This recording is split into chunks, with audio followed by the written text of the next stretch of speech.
मेहनत से, संसद की सियासत से सड़क तक, बाबा महाकाल के आशीर्वाद से काशी की आरती की छुन छुन तक भरोसा देश का है। मैं नरेंद्र दामोदर दास मोदी ईश्वर की शपथ लेता हूं। भरोसा लोकतंत्र का है। भरोसे के लिए सिर्फ लोकमंच। नमस्कार, स्वागत है आपका लोकमंच न्यूज में और मैं हूं आपके साथ वैष्णवी शर्मा।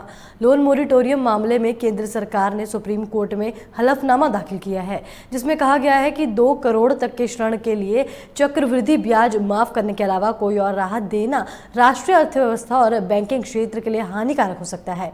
केंद्र ने कहा कि पहले से ही सरकार ने वित्तीय पैकेजों के माध्यम से राहत की घोषणा की थी।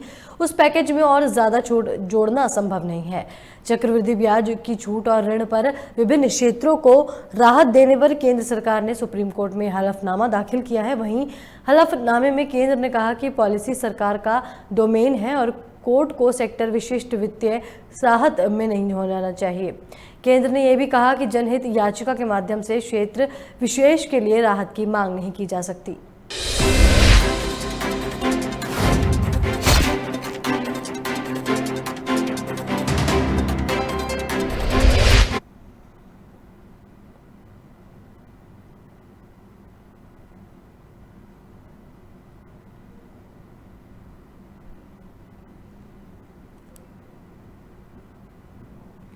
आपको बता दें कि हलफनामे में केंद्र ने कहा कि पॉलिसी सरकार का डोमेन है और कोर्ट को सेक्टर विशिष्ट वित्तीय राहत में नहीं जाना चाहिए। केंद्र ने इतना ही नहीं, ये भी कहा कि जनहित याचिका के माध्यम से क्षेत्र विशेष के लिए राहत की मांग नहीं की जा सकती।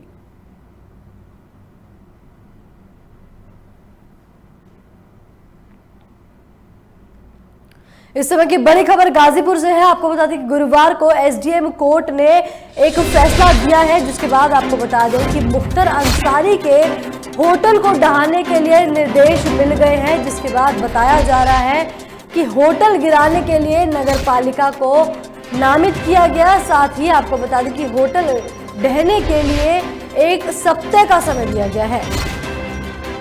आपको बता दें कि होटल गिराने के लिए नगर पालिका को नामित किया गया। साथ ही आपको बता दें कि कार्रवाई अगर 1 हफ्ते में काम नहीं होता तो कार्रवाई की बात भी कही गई है। इस समय की बड़ी और अहम खबर गाजीपुर से है। आपको बता दें कि गुरुवार को एसडीएम ने एक फैसला किया, जिसमें मुख्तार अंसारी के होटल को ढहाने के लिए निर्देश मिले। वहीं आपको बता दें कि होटल ढहने के लिए 1 सप्ताह का समय दिया। साथ ही कहा गया कि काम समय से पूरा न होने पर कार्रवाई की जाएगी।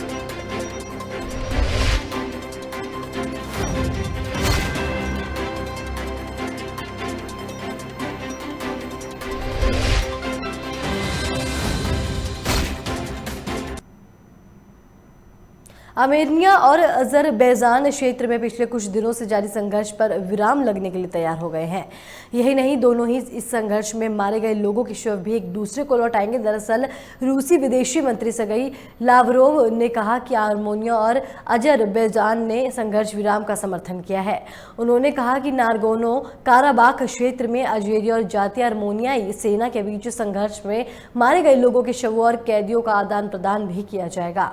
वहीं 27 सितंबर से जारी आर्मेनिया और अजरबैजान की जंग में नागोर्नो काराबाख के अधिकारियों ने दावा किया है कि उनके पक्ष के करीब 200 कर्मचारी अब तक मारे जा चुके हैं और 90 से ज्यादा घायल हैं।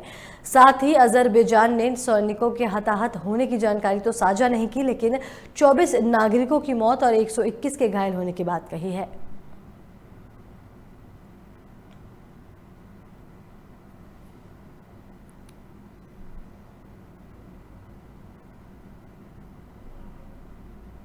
वहीं इस समय की बड़ी खबर अमरोहा से है। आपको बता दें कि सपा प्रत्याशी मौलाना जावेद अब्दी पर मुकदमा दर्ज कर लिया गया है। आपको बता दें कि सपा के 70 से अधिक समर्थकों पर मुकदमा दर्ज किया गया। दरअसल आपको बता दें कि आचार संहिता का उल्लंघन करने पर यह पूरा मामला दर्ज किया गया है, जिसके बाद पुलिस ने सपा प्रत्याशी की 4 गाड़ियां भी सीज कर दी है। इस समय की बड़ी और अहम खबर अमरोहा से है। आपको बता दें कि समर्थकों पर भी मुकदमा दर्ज किया गया है। साथ ही जानकारी मिली है कि आचार संहिता का उल्लंघन करने पर मुकदमा दर्ज किया गया, जिसके बाद आपको बता दें कि झंडे बैनर लगाकर गाड़ियां निकाली जा रही थी। वहीं आपको बता दें कि पुलिस ने सपा प्रत्याशी की 4 गाड़ियों को भी सीज कर दिया।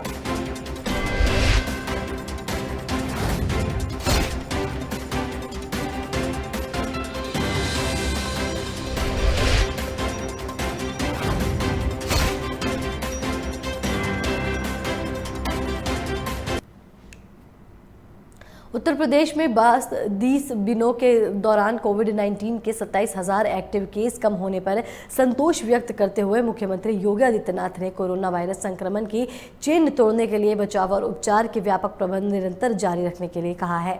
उन्होंने शनिवार को 16 अक्टूबर तक प्रदेश में स्वच्छता और सैनिटाइजेशन का विशेष अभियान संचालित करने के निर्देश दिए हैं। वहीं सीएम योगी ने कहा कि अभियान के दौरान अस्पताल, विद्यालय, कार्यालय सहित सभी सार्वजनिक स्थानों पर साफ सफाई और सैनिटाइजेशन के विशेष प्रयास किए जाए। साथ ही मुख्यमंत्री योगी आदित्यनाथ ने शुक्रवार को अपने सरकारी आवास पर उच्च स्तरीय बैठक में अनलॉक व्यवस्था की समीक्षा करते हुए लखनऊ, कानपुर नगर, प्रयागराज, मेरठ, गाजियाबाद और गौतम बुद्ध नगर और वाराणसी में विशेष सतर्कता बरतते हुए चिकित्सा व्यवस्था को सुदृढ़ करने के निर्देश दिए हैं। वहीं कम रिकवरी दर वाले जिलों के जिलाधिकारियों और मुख्य चिकित्सा अधिकारियों से स्थिति की पूरी जानकारी प्राप्त कर इसे बढ़ाने के लिए सभी प्रबंध करने के लिए कहा है। आपको बता दें कि शासन स्तर पर मुख्य सचिव स्वास्थ्य और अपर मुख्य सचिव चिकित्सा शिक्षा को डीएम और सीएमओ से बात करके चिकित्सा व्यवस्था को मजबूत करने की हिदायत दी है।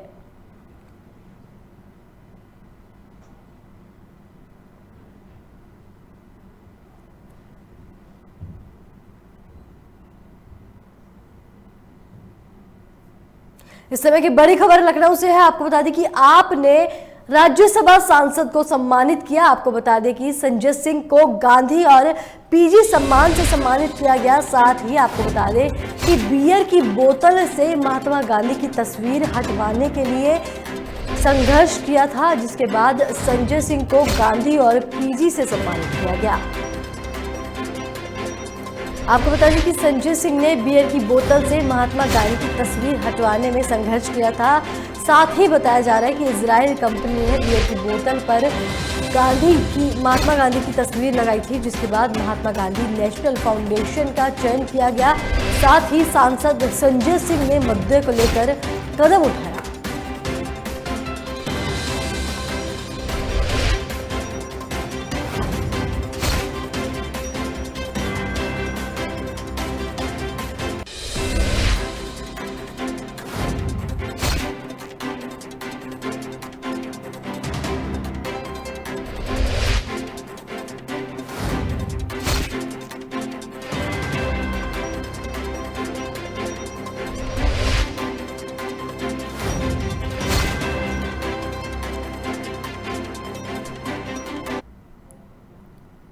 भारत और इजराइल के वैज्ञानिकों की संयुक्त रूप से बनाई गई कोरोना वायरस की नई जांच तकनीक चंद दिनों में सामने आ सकती है।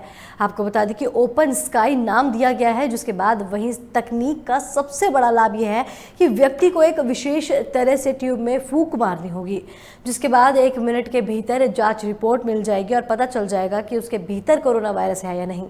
वहीं इस तकनीक को महामारी के बीच गेम चेंजर माना जा रहा है। आपको बता दें कि इजराइल के भारत में दूतावास अधिकारी रॉन मल्का ने बताया कि इजराइल चाहता है कि भारत इस रैपिड टेस्टिंग किट के उत्पाद का हब बने। वहीं इस जांच किट का प्रोजेक्ट एडवांस स्टेज में है। मुझे लगता है कि ये कुछ चंद दिनों की बात है। जैसे कि मैंने इस प्रोजेक्ट से जुड़े लोगों से सुना है, संभव है कि 2 से 3 सप्ताह में इस पर निर्णय हो जाएगा और महामारी में इसका लाभ लोगों को मिल सकेगा। आपको बता दें कि भारत और इजराइल के वैज्ञानिकों ने बड़ी संख्या में सैंपल एकत्र करने के बाद 4 तरह की तकनीक पर परीक्षण किया है, जिसमें ब्रेथ एनालाइजर और आवाज़ की जांच से संक्रमण की पहचान की तकनीक अहम थी। इसके अलावा आइसोथर्मल टेस्टिंग तकनीक से लार में वायरस की मौजूदगी तो पॉली एमिनो एसिड की मदद से वायरस के प्रोटीन को अलग कर उसकी पहचान संभव है।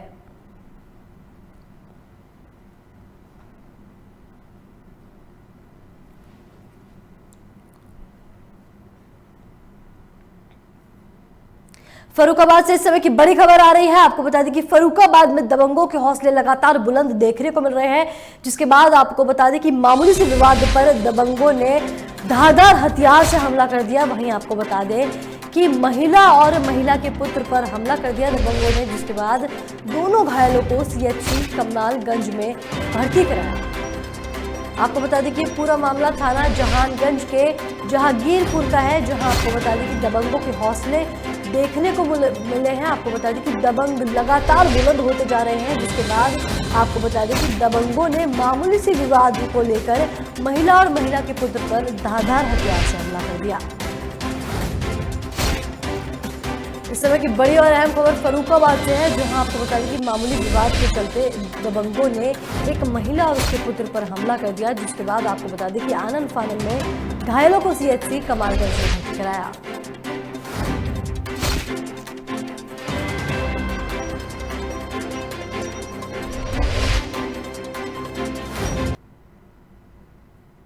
इस समय की बड़ी खबर हाथरस से है। आपको बता दें कि दुष्कर्म मामले में नक्सल कनेक्शन आया है, जिसके बाद नक्सल कनेक्शन आने से इलाके में सनसनी फैल गई है। वहीं आपको बता दें कि नक्सली महिला की पुलिस तलाश कर रही है, जिसके बाद बताया जा रहा है कि पीड़िता के घर में ही वो महिला भाभी बनकर रहती थी।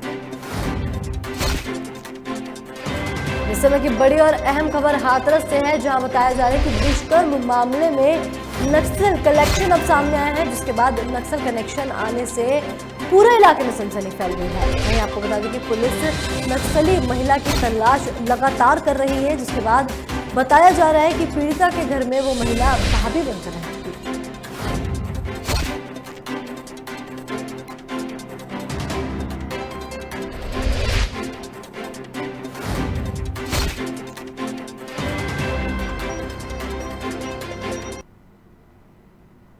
इस समय की बड़ी खबर लखनऊ से है। आपको बता दें कि आधा घंटा पहले भी आप टिकट बुक कर सकेंगे, जिसके बाद बताया जा रहा है कि रेलवे अब 2 बार चार्ज जारी करेगा। इस समय की बड़ी और अहम खबर लखनऊ से है। आपको बता दें कि आधा घंटा पहले भी अब टिकट बुक की जाएगी, जिसके बाद आपको बता दें कि रेलवे एक दिन में 2 बार चार्ज जारी करेगा। वहीं आपको बता दें कि खाली सीट को आधा घंटा पहले तक आप बुक कर सकते हैं, जिसके बाद बताया जा रहा है कि सभी विशेष ट्रेनों पर ये नियम लागू किया जाएगा।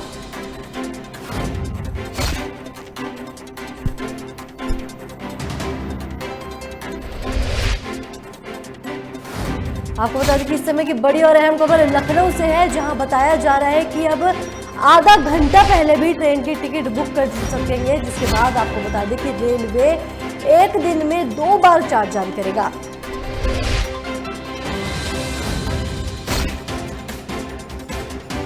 आपको बता दें कि खाली सीटों को आधा घंटा पहले भी बुक किया जा सकता है, जिसके बाद बताया जा रहा है कि सभी विशेष ट्रेनों पर यह नियम लागू किया जाएगा।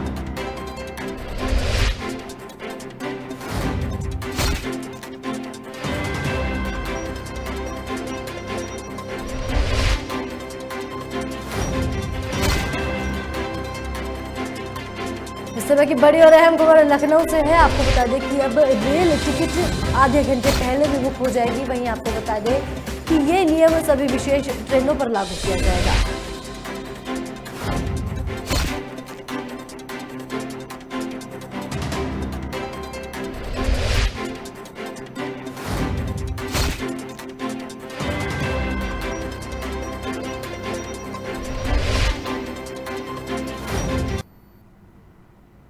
इसी के साथ इस बुलेटिन में फिलहाल इतना ही। तमाम खबरों के लिए देखते रहिए लोकमंच न्यूज़। नमस्कार।